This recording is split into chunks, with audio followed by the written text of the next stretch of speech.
lagi ke Cam-Cam Podcast. Apa kabar semuanya? Semoga dalam baik-baik saja ya. Hari ini kita akan ngobrol-ngobrol tentang topik yang cukup menarik nih. Karena saat ini banyak wellmates masih dalam rentang usia 20 tahun. Jadi kita bakal membahas mengenai pencarian identitas diri.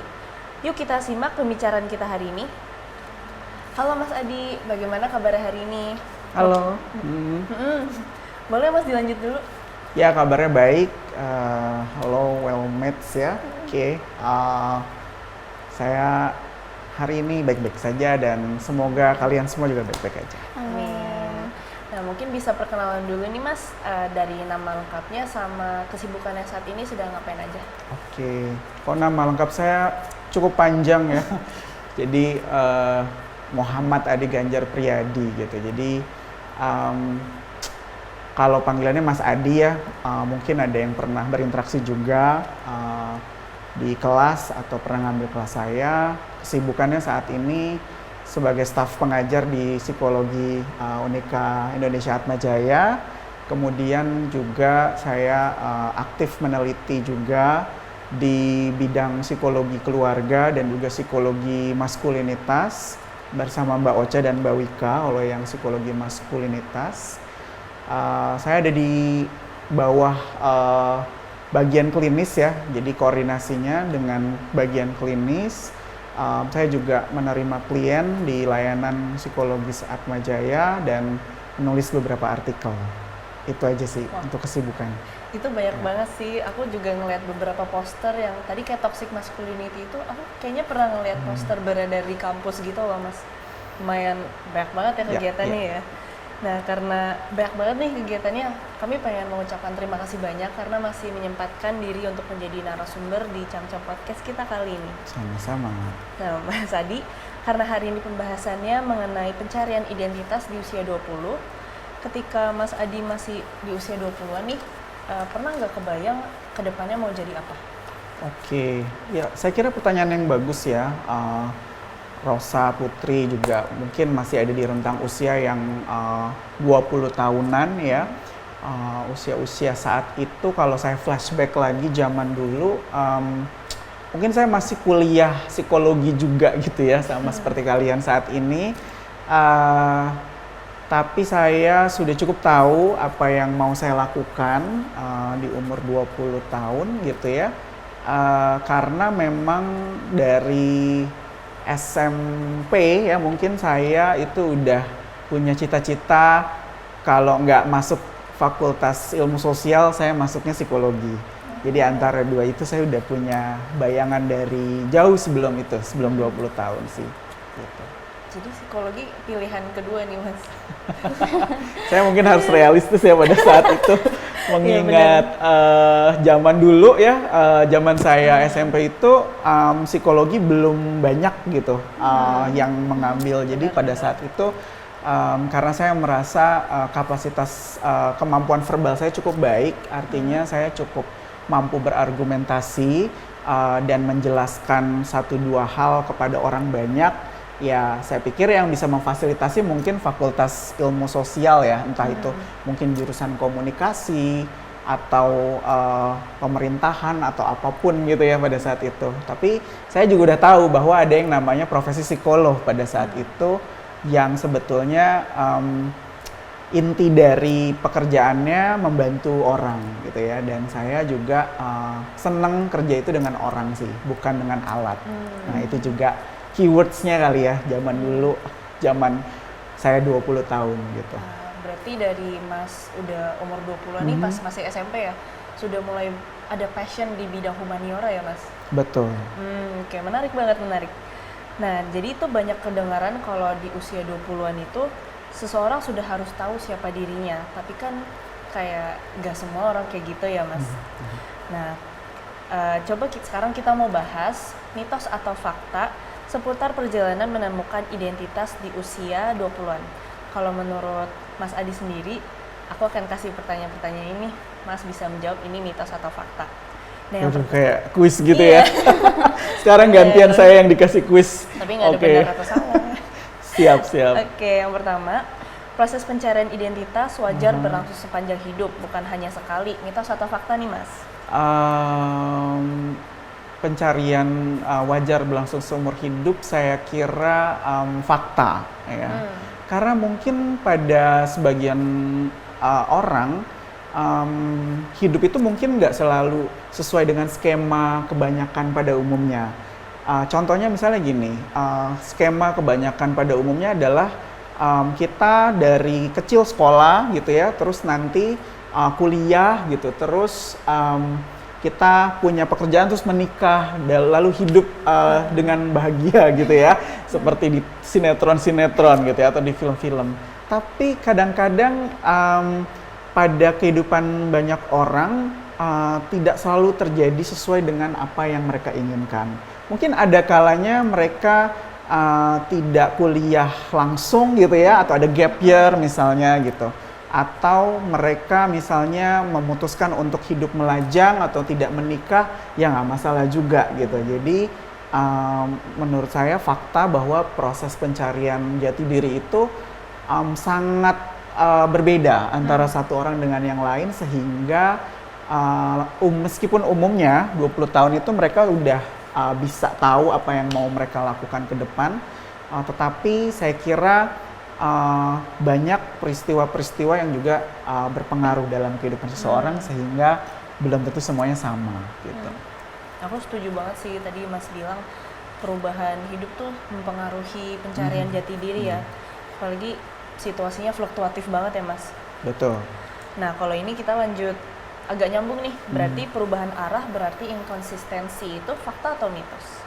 Perubahan arah dalam mencari jati diri gitu ya, inkonsistensi ya. Perubahan arah itu mungkin bisa saya bilang fakta juga gitu ya, karena kalau menurut pendapat saya perubahan arah itu sangat mungkin terjadi pada seseorang ketika menentukan tujuan hidupnya. Saya kenal beberapa figur gitu ya yang tujuan hidupnya itu nggak selalu konsisten di awal. Jadi misalnya beberapa kolega saya yang psikolog itu justru awalnya mereka mengambil fakultas ekonomi gitu dan sempat kuliah sampai 3 semester. Lalu turning point-nya terjadi gitu ya. Mereka mengalami sebuah peristiwa yang bermakna dan mereka berefleksi itu jadi suatu hal yang penting. Mereka ikut tes lagi, mereka akhirnya masuk fakultas psikologi dan tidak menyelesaikan fakultas ekonominya. Tapi sekarang mereka jadi psikolog yang handal juga gitu ya, dan itu menurut saya nggak masalah kalau memang ada poin-poin tertentu yang membuat well-mates ini harus think twice ya, berpikir lagi gitu. Selama kalian bisa mempertanggungjawabkan hal itu, go for it gitu. Jadi selalu ada kesempatan sih menurut saya. Pretty wise. Itu keren sih, yang penting bertanggung jawab ya Mas atas pilihan Betul. hidup kita. Oke, tadi ngomongin ekonomi nih. Yang selanjutnya, karir harus mapan sejak awal. Mitos atau fakta? Mitos ya. Kalau itu jelas mitos, karir mapan sejak awal itu karena kita itu kan hidup dengan tuntutan sosial ya. Kadang-kadang yang memberatkan kita itu adalah tuntutan sosial. Karena kalau kalian pernah dengar, bahagia itu kan sederhana sebetulnya ya. Tapi yang membuat rumit tuh kadang orang-orang di sekeliling kita gitu. Artinya ketika kita memiliki aspirasi karir ya, atau bertanggung jawab dengan pilihan kita, apapun nanti profesinya yang mau kita jalani, itu 1-2 waktu mungkin nggak selalu berjalan ideal seperti apa yang kita inginkan. Misalnya ketika saya memutuskan untuk menjadi seorang psikolog klinis, pada saat itu di era tahun 2000-an belum banyak psikolog klinis laki-laki karena isunya adalah pendapatan, karena income sebagai psikolog itu belum sestabil profesi-profesi yang lainnya ya pada saat itu. Saya nggak usah sebutin lah profesinya apa gitu ya, tapi saya kira belum banyak intinya psikolog laki-laki klinis gitu. pada saat itu saya diskusi dengan dosen saya, sampai dosen saya bilang, are you sure gitu ya, yakin mau jadi psikolog klinis karena someday kamu akan jadi kepala keluarga dan juga memenuhi kebutuhan ekonomi keluarga gitu ya. Lalu saya bilang, buat saya nggak masalah kalau memang harus sulit di awal karir selama saya enjoy melakukan apa yang saya suka. Daripada saya punya income, saya punya penghasilan, tapi saya nggak ngerasa enjoy dan saya merasa hampa, kosong gitu ya, melakukan hal yang sifatnya kita nggak suka gitu. Dan ya syukurnya gitu ya, syukur alhamdulillahnya kehidupan saya juga mengajarkan saya untuk nggak selalu mengukur segala sesuatu itu dari materi atau dari pencapaian gitu ya. Jadi saya mulai dengan sangat perlahan untuk bisa menjajaki karir sebagai psikolog klinis, dan ternyata sekarang justru saya banyak dapat permintaan gitu ya untuk pergi ke tempat-tempat yang memang dibutuhkan psikolog laki-laki, misalnya ke lapas, ke kepolisian gitu ya. Mungkin karena situasinya yang kontekstual, mungkin kalau laki-laki dianggapnya lebih fleksibel gitu ya, padahal mungkin ada juga psikolog di lapas, di kepolisian yang perempuan gitu ya. Tapi intinya buat saya aspirasi karir harus langsung mapan itu it's a big no gitu ya, karena di awal-awal tentu kita harus struggling dulu dengan apa yang kita perjuangkan. Tetapi kalau kita happy dan enjoy memilih apa yang kita mau, saya kira nggak akan ada masalah yang berarti sih. Dan nanti materi akan ngikut kok, tenang aja gitu ya, kalau kita happy dengan apa yang kita lakukan. Iya, itu memotivasi banget sih buat calon-calon psikolog klinis. Semoga ya. Menurutku personal itu sangat memotivasi sih Mas. Apalagi standar sosial sekarang kan Betul. harus kaya gitu kan. Dan dari pengalaman hidup Masnya sendiri tuh kayak mematahkan stigma itu keren banget sih. Sekarang udah bisa jadi dibutuhkan sama banyak hal ya Mas. Terima kasih. Nah tadi kita lanjut nih ke keempat maaf. Keempat, ketidakpastian adalah tanda kelemahan. Wah ini agak tricky ya, agak menjebak nih. Menurut saya mitos ya, kayaknya ketidakpastian itu tanda kelemahan. Karena gini, kita ini kan survivor dari pandemi ya. Ketika COVID-19 itu mulai masuk, kita semua sempat bingung gitu ya dengan apa yang bisa kita lakukan gitu. Karena semua harus dilakukan dari rumah ya, work from home, school from home gitu ya, pacaran from home juga gitu ya. Jadi ada interaksi sosial yang dibatasi gitu ya. Kita awalnya bingung kan ya, aduh gimana apa bisa gitu ya jalanin semua karena ketidakpastian ini gitu ya, nggak tahu sampai kapannya gitu ya. Tapi ternyata perlahan-lahan kita menemukan cara bahwa kita tetap bisa produktif meskipun kita berada dalam kondisi yang ketidakpastian atau uncertainty. Ya, jadi kan sebenarnya di dunia ini kan nggak ada suatu hal yang pasti ya. Salah satu hal yang pasti ya ketidakpastian itu sendiri gitu ya. Kalau nggak salah ada filsuf yang mengatakan demikian gitu. Jadi saya kira kita perlu untuk realistis juga dengan hal-hal yang nggak selalu kita bisa kendalikan, dan nggak masalah sih kalau kita merasa nggak srek, tapi yang penting dari kita respon kita yang kita kendalikan. Menarik banget nih. Tadi aku mau singgung lagi nih Mas soal cerita pengalaman hidup Mas nih dari soal materi tadi. Tadi kan Mas bilang Mas tumbuh di keluarga yang tidak terlalu mengedepankan materi ya. Betul. Nah sekarang kita akan masuk ke bagian peran pihak eksternal dan internal nih. Kira-kira menurut Mas siapa sih yang paling berperan untuk pencarian identitas di usia 20-an? Oke, sebetulnya banyak ya kalau yang berperan dalam proses pencarian jati diri, tapi kalau saya sih sebetulnya untuk usia 20-an ya, menurut saya yang paling penting adalah kita peran diri sendiri tetap penting, tapi yang paling penting menurut saya pada saat umur 20-an itu juga figur-figur tertentu ya, atau misalnya role model. Kalau kita punya role model itu selama itu baik dan positif, menurut saya patut untuk diikuti. Contohnya misalnya bisa tokoh-tokoh tertentu gitu ya, atau dosen misalnya gitu ya, atau orang yang dianggap bisa menginspirasi. Saya sendiri di umur 20-an itu sebetulnya memiliki dosen-dosen yang sangat suportif ya. Untungnya di usia tersebut tidak membuat saya tuh takut untuk berpendapat, kemudian juga punya lingkungan yang aman untuk kita beropini atau mengemukakan ide se-extraordinary apapun idenya gitu ya, se-extraordinary apapun idenya, tapi saya beruntungnya itu juga dikelilingi salah satunya adalah role model ya, dosen-dosen pada saat itu, mungkin juga peer ya, teman sebaya itu juga penting karena kalau ada teman kan kita nggak merasa sendirian ya, jadi ada namanya tuh teman seperjuangan istilahnya kan gitu, jadi bukan cuma kita, kalau kita tuh merasa misalnya untuk mendapatkan tujuan itu kok berat banget ya, mau jadi psikolog tuh kok kuliahnya banyak tugas gitu ya, udah gitu presentasi melulu isinya, udah gitu scoring dan lain sebagainya gitu ya. Tapi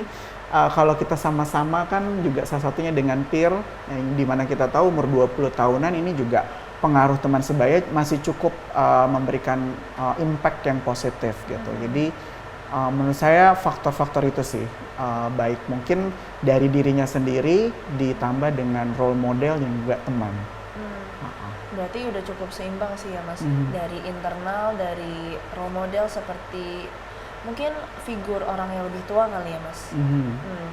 Tadi Mas bilang dipengaruhi sama dosen-dosen, sama teman sebaya juga penting banget ya. Betul. Aku juga merasakan banget nih di lingkungan psikologi, adanya role model sebagai dosen sama teman-teman yang suportif itu benar-benar mempengaruhi pencarian jati diri banget sih Mas. Nah tadi kita udah ngomongin eksternal sama internal nih. Kira-kira cara menyeimbangkan pengaruh keduanya itu gimana ya Mas? How to balancing ya, jadi menyeimbangkan pengaruh internal dan eksternal itu menurut saya semua keputusan tuh balik lagi ke kita. Kalian tuh sebagai orang yang, maksudnya saya pernah juga berada di posisi kalian yang masih dalam energi yang banyak gitu ya, yang punya banyak keinginan, aspirasi, itu menurut saya perlu melakukan refleksi dengan cara sederhana aja gitu, kayak misalnya 10 tahun lagi saya tuh akan jadi orang yang seperti apa gitu. Ya, itu cara menyeimbangkannya sih salah satunya itu 10 tahun lagi saya orang yang seperti apa. Lalu kalau kita mengutip teorinya Adler, style of life saya kesana nggak ya gitu. Ya, jadi style of life itu kan kekhasan yang memang sesuai dengan tujuan apa yang kita mau lakukan. Kalau kita psikolog, cita-citanya ya kita sebaiknya seneng berurusan sama masalah orang gitu ya. Kalau kita psikolog, ya kita sebaiknya jadi orang yang teliti, yang punctual, yang konsisten dalam melakukan apa yang kita mau. Nah, tetapi di sisi lain kita juga tidak boleh melepaskan bahwa kita itu dinilai bukan hanya dari profesi. Ya, jadi kalau saya tanya sama kamu, Rosa, kamu itu siapa? Nah, Rosa mesti bisa jawab bukan sekedar mahasiswa Atmajaya, gitu. Tapi berhubungan dengan diri kita. Karena kadang kita tuh mengaitkannya juga selalu dengan atribut ya yang melekat pada diri kita. Kayak misalnya karena kalian mahasiswa psikologi, oh berarti bisa curhat gratis gitu ya, atau bisa bantuin dong kalau ada masalah gitu ya. Tapi kadang mungkin kita lupa kita ini siapa gitu ya. Betul, kita tetap perlu punya tujuan, tapi sebagai manusia tentunya kita juga punya individual difference ya. Jadi kalau kalian tanya saya, Mas Adi itu siapa? Ya, Mas Adi itu psikolog dan dosen di Atmajaya, betul. Tapi kalau kalian tanya lagi, who is really me gitu ya, ya Mas Adi itu orang yang senang minum kopi ya, senang traveling, kemudian seneng baca buku dan seneng dengerin cerita orang gitu ya. Jadi saya tuh seneng banget dengerin cerita orang karena saya punya prinsip atau keyakinan belajar tuh nggak mesti di dalam kelas. Kita juga harus bergaul dengan banyak orang untuk mengasah kepekaan kita dalam mendengarkan segala keluhan gitu ya, atau suatu hal yang mungkin kita nggak kita pikir itu nggak berarti tapi ternyata berdampak besar buat orang. Saya ada satu share pengalaman, boleh? Boleh. Jadi kalau zaman dulu nih, karena saya anak ke-6 dari 6 bersaudara ya, mungkin yang anak bungsu tahu rasanya gitu ya, suka disuruh-suruh gitu ya. Suatu saat saya diminta untuk nganterin kakak saya yang pertama gitu ya, karena dia harus kuliah profesi. Jadi saya kebetulan saya lagi spare, agak kosong pada saat itu. Saya juga umur 20-an kalau nggak salah ya, menginjak 20, saya lulus S1 itu 23, itu sebelum ya sekitar 22 tahun. Ya, jadi 22 tahun karena saya bosan ya kalau nganter kakak saya kalau atau kantor orang tua sama kayak kalian lah gitu ya. Jadi biasanya saya cari warung kopi tuh, gitu ya. Jadi nunggu, saya cari warung kopi nunggu karena nggak ada warung kopi yang kayak di sini kan ada Le Cafe, ada apa gitu ya, nggak ada yang cukup proper gitu ya. Adanya warung kopi pinggir jalan tuh gitu. Jadi saya ke warung kopi pinggir jalan juga. Kalau nggak salah daerahnya di Bandung ya, cuma saya lupa daerah Sukajadi kalau nggak salah gitu ya. Jadi itu cuma sedia kayak kopi-kopi kemasan gitu sama minuman-minuman saset gitu ya. Jadi terus saya datanglah ke situ, saya pesan kopi, ibu pesen. Jadi ibu-ibu gitu, udah paruh usia kayak 45 tahunan gitu ya. Saya pesan kopi, minum di situ. Dan ternyata terjadi pembicaraan tentang duka cita. Jadi ternyata si ibu ini anaknya itu baru saja meninggal dunia. Padahal anaknya ini adalah salah satu tulang punggung keluarga yang suka ngasih juga uang gitu ya ke ibunya dari hasil bekerjanya gitu. Dan dia cerita 1 jam lamanya gitu ya tentang pengalaman duka citanya gitu. Dia bahkan sampai ngeliatin foto anaknya gitu loh. Ini loh anak saya gitu. Dan saya pada saat itu tersentuh ya, karena seperti ini ya rasanya cerita as a human to human. Karena pada saat itu saya belum menjadi psikolog tentu saja, tapi saya merasa bahwa dengan kita mendengar aja sebetulnya tanpa memberikan judgement atau memberikan ekspresi nonverbal yang kurang menyenangkan, itu sebetulnya orang udah merasa terbantu kok, gitu ya. Dan saya bahkan nggak ada niatan untuk ingin tahu ceritanya gitu ya, tapi pada saat itu ya mengalir saja.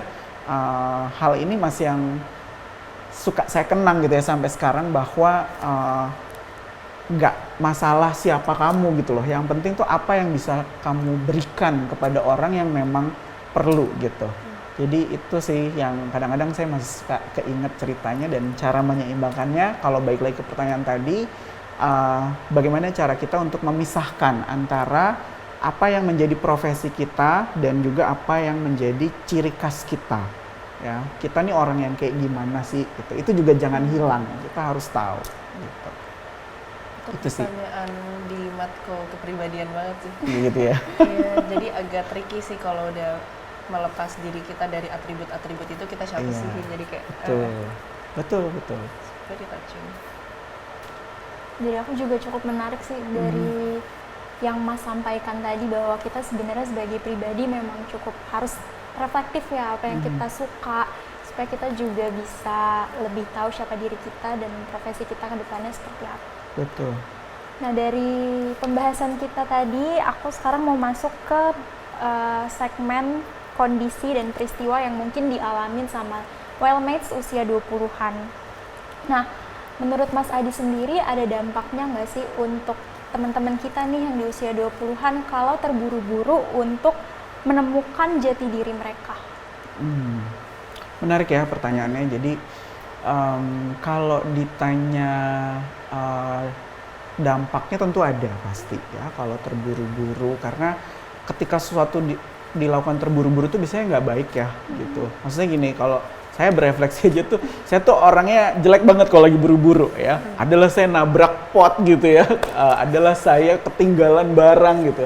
Pokoknya saya paling nggak suka dalam kondisi buru-buru. Nah, mungkin begitu juga dengan analogi ketika kita membuat keputusan terkait dengan proses pencarian jati diri, memang sebaiknya kita tidak melakukan terburu-buru, tapi saya lebih suka kata yang memang alamiah gitu.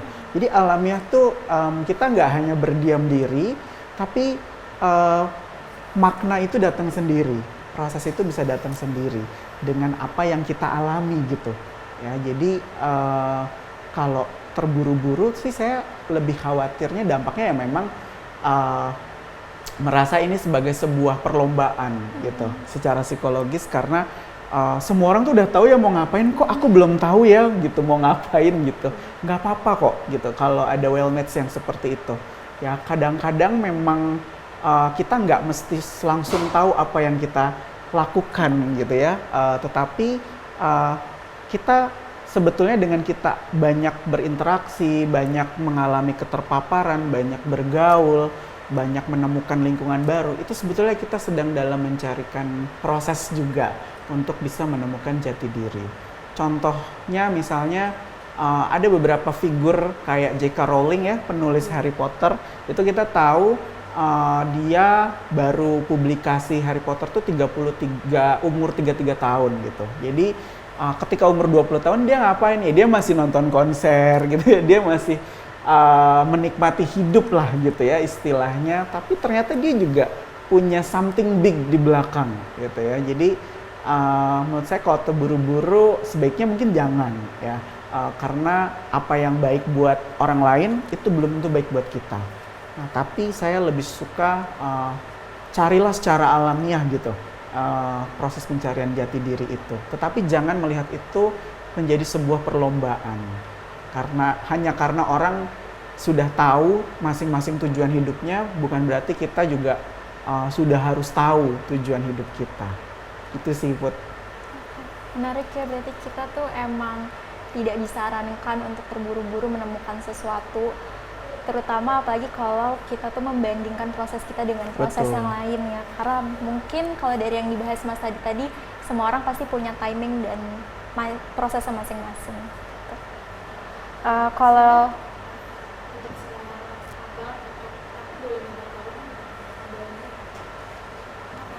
Ya. Oh ya. Iya. Maaf ya, Kak. Oh ya. Oke. Sip.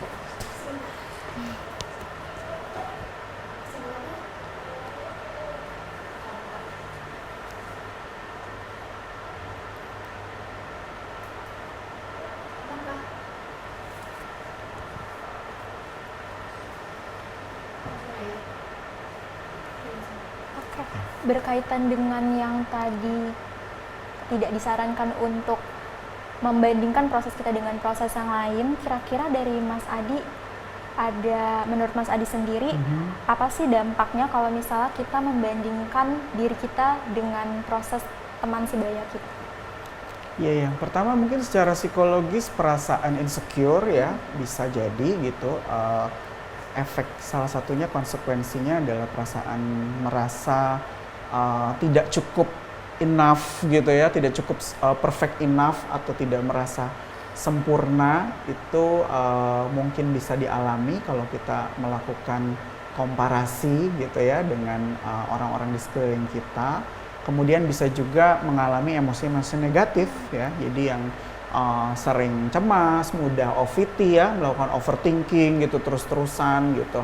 Kenapa saya begini, kenapa saya begitu gitu. Itu juga sebetulnya dampak yang paling bisa terjadi secara psikologis, membuat justru dia merasa insecure atau tidak aman gitu ya secara umum ketika dia membandingkan, atau bisa juga kebalikannya, merasa dia sudah cukup segalanya.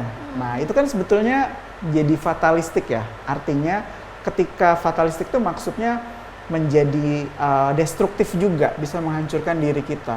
Karena ketika kita merasa cukup, manusia nanti akan berhenti mencari tahu dan kita akan berhenti berkembang. Udah deh, cukup saya cuma mau belajar psikologi aja gitu ya. Saya nggak mau belajar hal lain misalnya, atau saya nggak mau mengembangkan dan mengaplikasikan ilmu saya.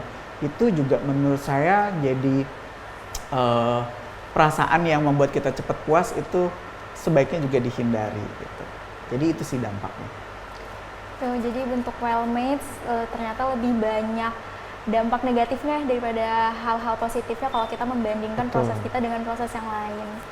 Nah, kalau kita lihat pertumbuhan dan perkembangan usia teman-teman umur 20-an nih, Mas, kita kan lahir di, ya bisa dibilang tahun 2000-an ya. Betul. 2000-an itu berarti kita bertumbuh dan berkembang dengan teknologi, kemudian juga bertumbuh dan berkembang dengan media sosial. Kalau dari Mas sendiri, apa sih dampak yang paling terlihat pada teman-teman usia 20-an ketika mereka terlalu banyak terpapar dengan media sosial, terutama dalam proses penemuan jati diri sih? Iya. Saya harus mikir dulu nih, kayaknya pertanyaannya susah ya. Gini, sebetulnya kan perbedaan sebelum dan sesudah ada media sosial itu udah pasti banyak ya. Tetapi kalau kita kaitkan dengan perkembangan manusia, karena kalau kita belajar psikologi, kita pasti tahu teorinya Erikson. Di dalam teori psikososial Erikson itu dijelaskan umur-umur 20-an itu kan identity versus isolation. Jadi kalau kita bisa mencapai hal yang menuju proses jati diri, itu kita akan merasa identitas kita terpenuhi. Tapi kalau enggak, kita akan melakukan isolasi diri. Gitu ya. Beratus-ratus tahun kemudian ini ternyata terbukti gitu ya, ketika ada yang namanya kesepian secara urban atau urban loneliness. Jadi sepertinya tuh teman kita banyak di medsos gitu ya, likes kita tuh nggak pernah kekurangan gitu ya. Terus misalnya kita punya channel YouTube juga subscriber kita banyak gitu. Tapi sebetulnya kita tetap merasakan kesepian atau terisolasi. Nah, itu juga salah satunya bisa jadi saya nggak anti media sosial, tapi media sosial itu juga menurut saya sedikit banyak memberikan pengaruh kepada kestabilan emosi kita. Karena zaman dulu sebelum ada media sosial, kalau kita nggak suka sama orang, kita ngomong langsung gitu ya, atau kalau anak laki biasanya baku hantam ya, gebug-gebugan, pukul-pukulan gitu ya. Kalau anak perempuan biasanya digosipin atau apa gitu ya. Nah, tapi ketika ada media sosial, orang jadi punya sarana untuk misalnya memberikan ujaran kebencian atau melakukan bullying ya, cyberbullying gitu. Yang itu dampaknya menurut saya lebih kuat gitu ya dibandingkan dulu zaman saya belum ada media sosial. Kenapa? Karena semua orang bisa akses, semua orang bisa lihat gitu ya tentang perkataan yang menjelek-jelekan kita, dan itu bahkan kalau udah semakin besar bisa jadi seperti tanda kutip pembunuhan karakter gitu. Nah, zaman dulu hal-hal kayak gitu nggak ada. Jadi media sosial ada positifnya ya, ada juga gitu ya. Salah satunya kita jadi punya banyak referensi. Kalau ingin tahu sesuatu jadi cepet kan. Kita mau tahu tentang dunia psikologi bisa scroll. Kita mau tahu tentang pengembangan diri kita bisa scroll gitu ya. Tapi salah satu efek negatif yang mungkin tidak dipertimbangkan zaman dulu bisa membuat kita menjadi terisolir juga ya, karena masalah-masalah tadi. Salah satunya adalah hate comment ya gitu ya, kemudian juga bully yang dilakukan melalui media sosial yang kadang-kadang kalau kita baca juga nggak enak gitu ya bacanya, tapi nggak dibaca juga kepo kadang-kadang kan gitu ya kalau media sosial gitu ya.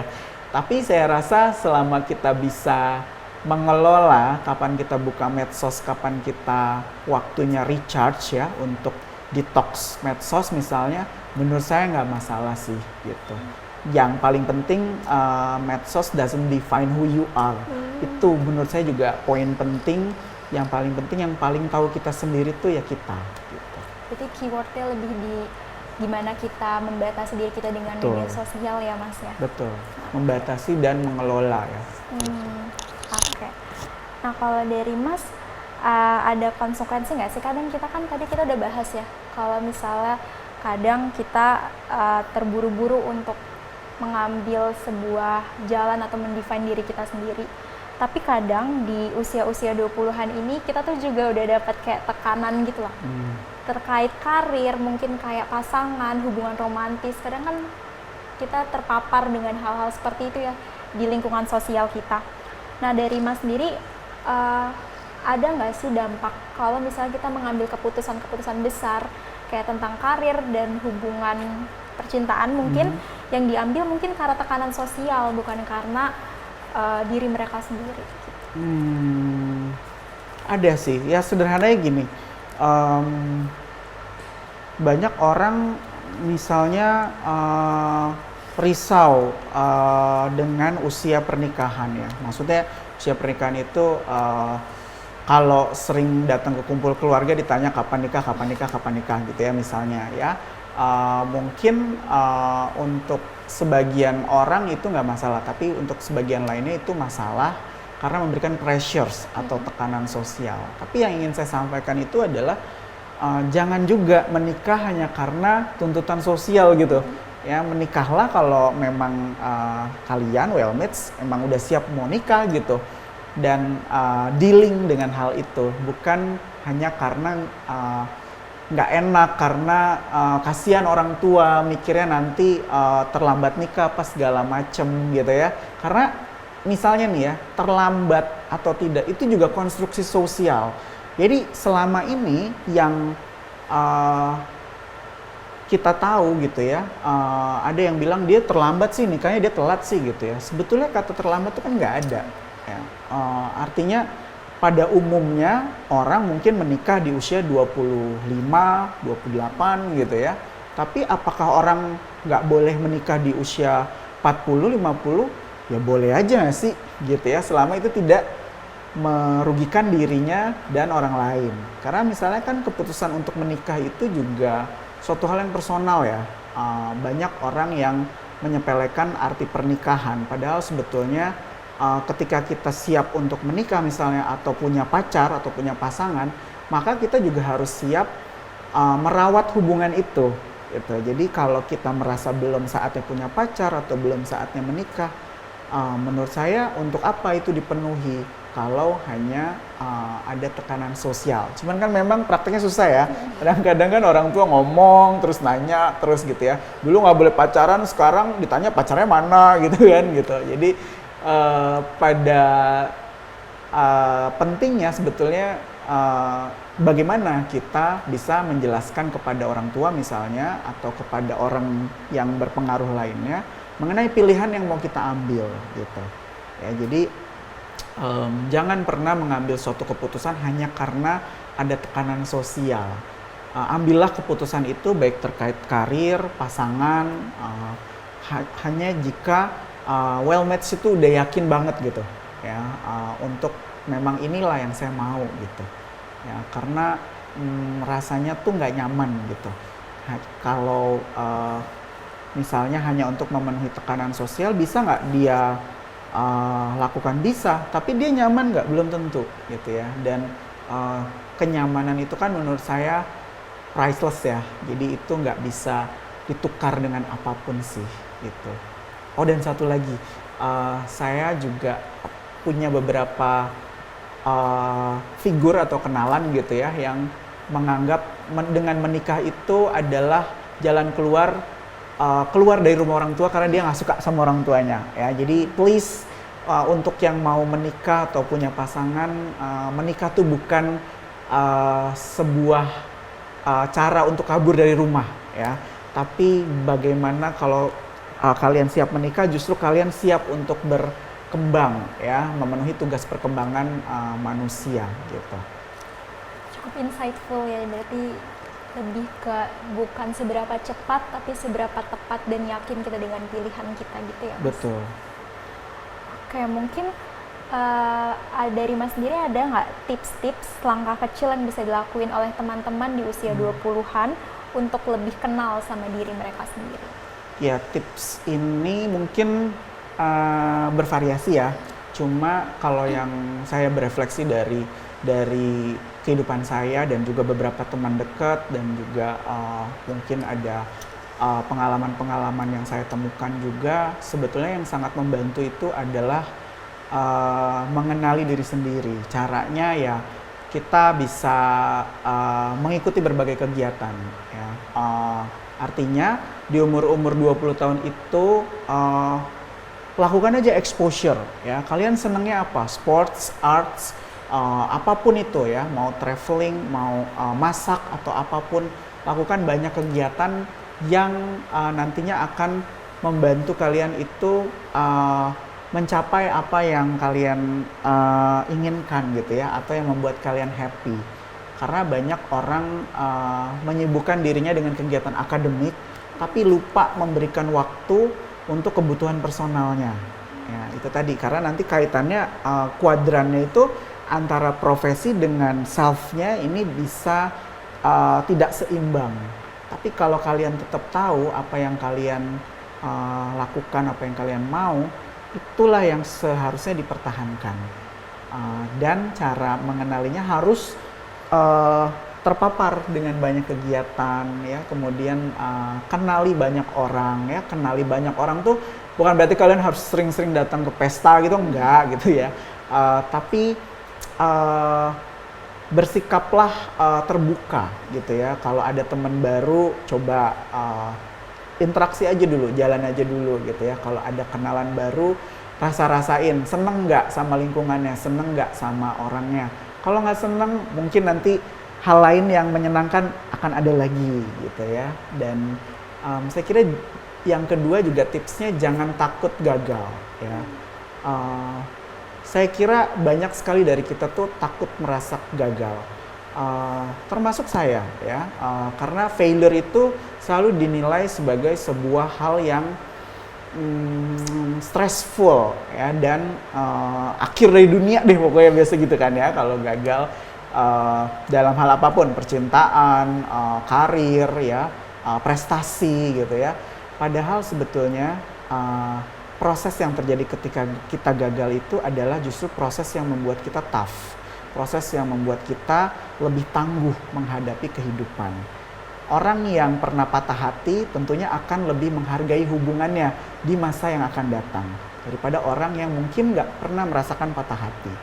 Orang yang misalnya gagal dalam sebuah tes tentu akan lebih mempersiapkan dirinya di kemudian hari dan mengambil pelajaran dari makna kegagalannya apa, dibandingkan orang yang nggak pernah gagal gitu ya.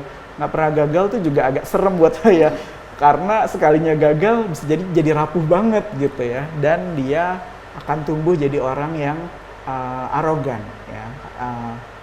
Maksudnya dia akan sulit untuk bisa blend sama orang gitu ya, meskipun mungkin ada beberapa trait yang memang lebih mengarahkan tuh orang lebih senang individual apa-apa gitu ya. Tapi saya kira seperti banyak yang kita tahu ya, manusia itu juga harus punya connectedness, harus punya keterhubungan dengan yang lain, karena justru itu yang bikin kita sehat ya. Bagaimana minat sosial kita itu tetap terbangun gitu dengan orang lain, dan yang paling penting tadi untuk bisa mengenali diri sendiri. Tips-tipsnya cukup menarik dan aku juga jadi termotivasi untuk menerapkannya di kehidupan sehari-hari sih, Mas. Semoga. Oke, kalau dari Mas, ada nggak sih pesan-pesan yang mau Mas sampaikan nih ke Wellmates di usia mereka yang 20-an ini? Pesannya mungkin mirip-mirip ya tadi. Yang pertama mungkin menghargai proses ya. Jadi apapun yang sedang kalian alami saat ini, either good or bad experience gitu ya, cobalah untuk bisa berproses dengan hal itu. Mungkin namanya proses itu nggak selalu enak ya. Jadi kayak kita lagi sakit terus kita harus minum obat itu kan pahit. Itu sebagai sebuah proses, tapi kita tetap perlu melakukan itu ya, karena kalau nggak gitu sakit kita nggak sembuh gitu. Nah, mungkin pengalaman juga kurang lebih filosofinya seperti itu. Kadang-kadang kita berpikir pengalaman yang tidak menyenangkan itu sebagai sebuah toksik atau racun gitu. Tapi kadang-kadang justru pengalaman yang tidak menyenangkan itu akan membuat kita lebih positif ke depannya, akan membuat kita lebih berhati-hati misalnya. Jadi selalu ada proses yang perlu wellmates hayati dan resapi gitu. Di balik apapun peristiwa yang sedang kalian alami. Yang kedua mungkin pesannya yang terkait dengan tadi ya, bagaimana kita sebagai orang yang masih punya banyak energi, sebagai orang yang masih punya banyak aspirasi, itu saya memikirkannya tuh jangan mudah merasa puas. Itu juga yang kayaknya penting tuh ya. Artinya kalau merasa sudah oke di satu bidang, boleh kok mau coba di bidang lain gitu ya. Kalau ternyata dua-duanya oke, barulah nanti kalian pilih yang lebih membuat kalian senang tuh yang mana gitu. Jadi jangan cepat merasa puas, karena kalau kita cepat merasa puas, nih saya jadi kuliah faal dikit ya gitu ya, neuron kita tuh jadi nggak berkembang gitu ya. Mungkin kalian pernah dengar kalau anak kecil yang lagi aktif, toddler gitu ya, usia 3 tahun 2 sampai 4 tahun gitu lagi aktif, dibilang disuruh diem, itu tuh pasti memang secara penelitian neuron-neuronnya akan menyusut gitu.